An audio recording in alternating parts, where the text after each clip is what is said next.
Maharashtra news सदैव आपल्यासोबत। नमस्कार, मी ज्योती गरगा महाराष्ट्र न्यूज मध्ये आपल्या सर्वांचं स्वागत।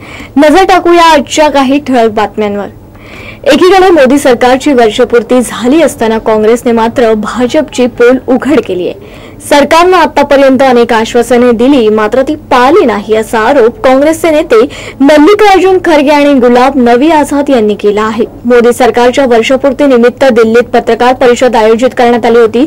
त्यामध्ये त्यांनी सरकारची पोलखोल करणारा एक व्हिडिओ प्रसिद्ध केला, ज्यामध्ये मोदी सरकारची आश्वासने मुद्रित केली आहेत आणि ही सगळी आश्वासने पूर्ण करण्यात सरकारला अपयश आल्याचा दावा काँग्रेसचे नेते मल्लिकार्जुन खरगे आणि गुलाब नबी आझाद यांनी केलेला आहे।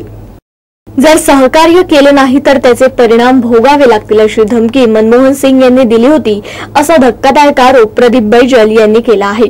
बैजल हे माजी IAS आणि ट्रायचे माजी चेअरमन आहेत। त्यांनी 2G घोटाळा प्रकरणात माजी पंतप्रधान मनमोहन सिंग आणि UPA सरकारवर गंभीर आरोप केलेत। जर सहकार्य केले नाही तर त्याचे परिणाम भोगावे लागतील अशी धमकी मनमोहन सिंग यांनी दिली होती, असा धक्कादायक आरोप प्रदीप बैजल यांनी केलेला आहे। बैजल हे माजी IAS आणि ट्रायचे माजी चेअरमन आहेत। त्यांनी 2G घोटाळा प्रकरणात माजी पंतप्रधान मनमोहन सिंग आणि UPA सरकारवर गंभीर आरोप केलेत।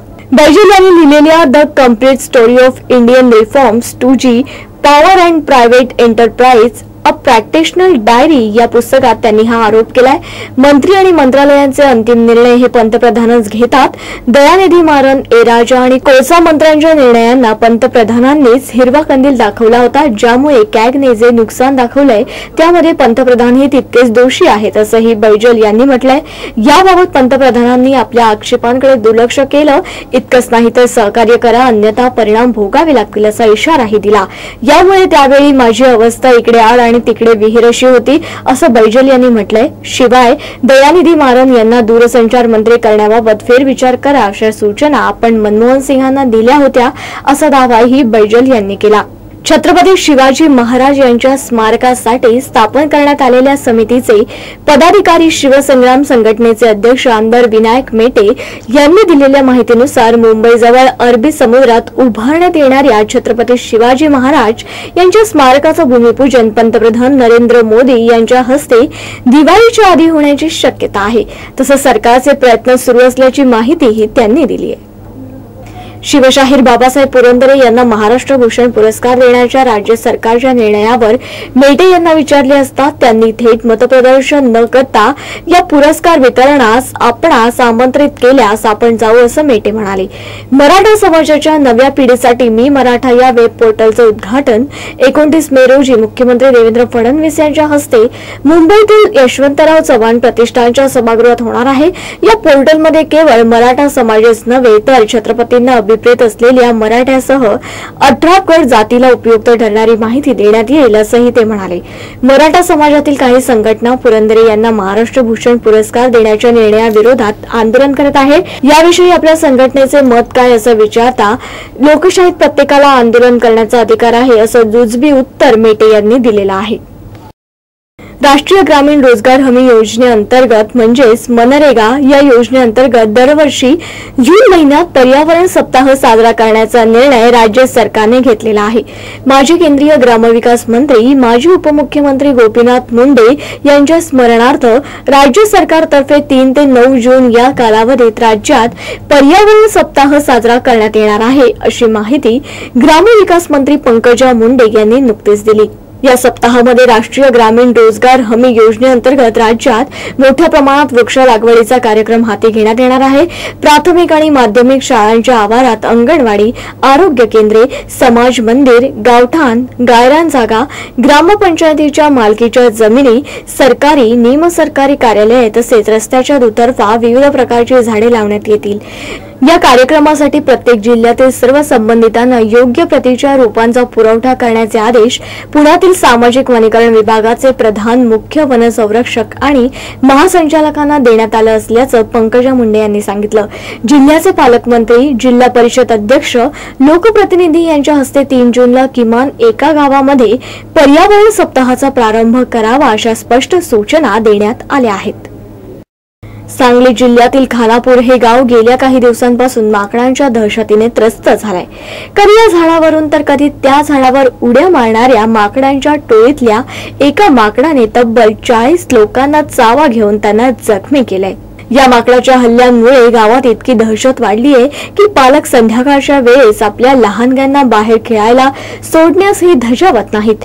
कारण हल्ला करणारी ही माकडं कधी येतील आणि कुठून हल्ला करेल याचा काही नेम नाही। त्यामुळे एकंदरीतच सांगलीतलं खानापूर गाव सध्या माकडांच्या दहशतीखाली आहे। खानापुरात या माकडाची दहशत वाढत चालल्याने वन विभागाने त्याला जेरबंद करण्यासाठी सापळेही लावलेत, पण त्याचा काही उपयोग झालेला नाही। अखेर मिरज इथल्या माकड पकडणाऱ्या मणेर कुटुंबातील तरुणांना बोलावून आणण्यात आलं। त्यांनी 2 माकडांना पकडलेलं आहे। मात्र ज्यांनी या माकडाचा मार खाल्लाय ते मात्र हे पिसाळलेलं माकड नव्हे असं सांगत आहेत। त्यामुळे पुन्हा माकड पकडण्याची मोहीम सुरू झाली आहे। कधीही कोसळण्याच्या स्थितीत असलेल्या 58 अति धोकादायक इमारती 5 दिवसात जमीनदोस्त करा असे सक्त आदेश ठाणे महापालिका आयुक्त संजीव जयस्वाल यांनी दिल्याने खळबळ उडाली। ऐन पावसाच्या तोंडावर डोक्यावरचं छत्र कायमचं हरपणार या भीतीने इमारतींमधील रहिवासी आता हवालदिल झालेत। 2 वर्षांपूर्वी मुंबईच्या लकी कंपाऊंड दुर्घटनेत 87 जणांचा बळी गेल्यानंतर महापालिका प्रशासन खडबडून जागे झाले आणि धोकादायक इमारतींविरोधात मोहीम सुरू झाली। पावसाळ्यापूर्वी अति धोकादायक इमारती पाडण्याची कारवाई प्रशासनाकडून केली जात असली तरी समस्या अद्याप कायम आहेत। ठाणे महापालिका क्षेत्रात सध्या 2635 धोकादायक तर 58 अति धोकादायक इमारती आहेत। या इमारतींमधील रहिवाशांचं सर्वप्रथम स्थलांतरण करून त्यानंतर तोडू कारवाई करण्यात येणार आहे। चंद्रपुरानंतर आता वर्धा जिल्ह्यात दारूबंदी आहे की नाही असा प्रश्न उपस्थित व्हायला लागलाय। कारण पोलिसांच्या व्हॅनमध्येच दारूची पार्टी झाल्याची बातमी समोर आली आहे। सेलू तालुक्यातल्या सुरगाव इथं नागपूरच्या एका पोलीस कर्मचाऱ्याच्या मुलाचं लग्न होतं। यासाठी नागपूर पोलिसांची 3 मोठी वाहनं वराडी घेऊन दाखल झाली। मात्र लग्न समारंभ सुरू असतानाच काहींनी पोलिसांच्या व्हॅनमध्येच दारू घेतली आणि वराडींनी दारू पिण्यासाठी बिस्लरीच्या बाटलीला कापून त्याचा ग्लास तयार केला आणि पोलीस व्हॅनमध्येच दारूची पार्टी करू लागले। विशेष म्हणजे हा सगळा प्रकार झाल्यानंतर रिकाम्या झालेल्या बाटल्या पोलिसांनी रस्त्याच्या कडेला फेकल्याचं इथल्या गावकऱ्यांनी सांगितलेलं आहे। मुंबई इंडियन्सचा कर्णधार रोहित शर्माला सर्वात मोठी शाबासकीची थाप मिळालेली आहे। गेल्या काही वर्षात रोहित शर्मानं केलेल्या कमालीच्या प्रगतीचं मास्टर ब्लास्टर सचिन तेंडुलकरनं अभिनंदन केलेलं आहे।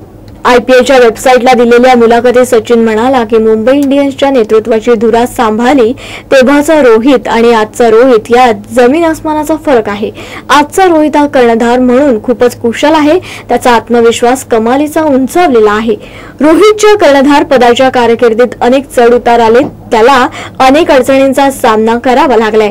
आयुष्यात अशा अडचणींमधून तावून सुलाखून निघाल्यानंतरच माणूस दृढनिश्चयी बनत असतो। तसंच क्रिकेटच्या मैदानात ही आव्हानं आणि अडचणींचा सामना करूनच तुम्हाला सर्वोत्तम बनता येतं। रोहितच्या बाबतीत ही नेमकं तसंच घडत आहे असंही सचिन तेंडुलकरने म्हटलेलं आहे। मुंबईतील पावसाळा आणि लोकल ट्रेन यांचे वेळा भोपळ्याचे सख्य मुंबईकरांना खूपच महागात पडते।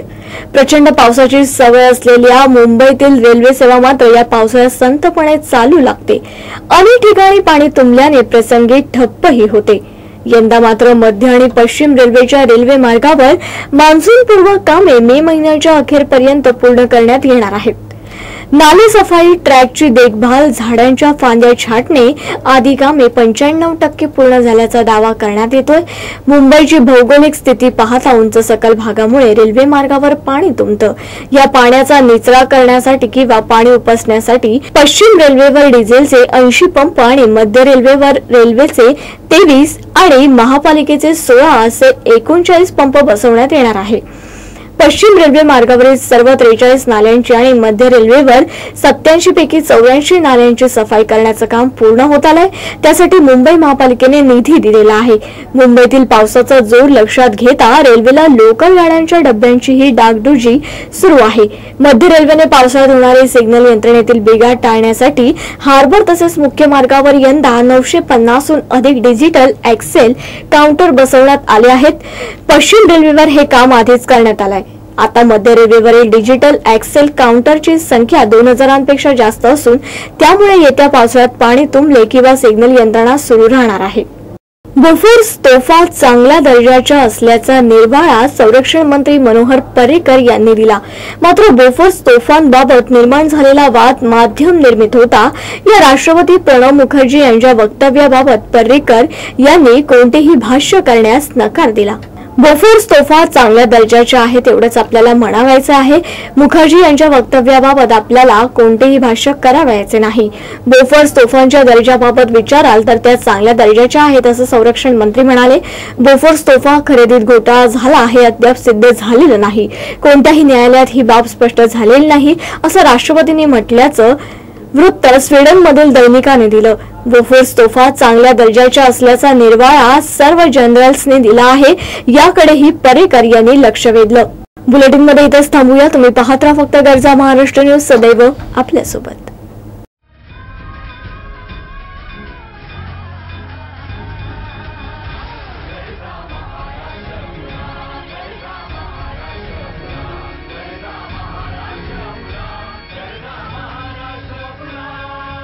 गरजा महाराष्ट्र न्यूज, सदैव आपल्यासोबत.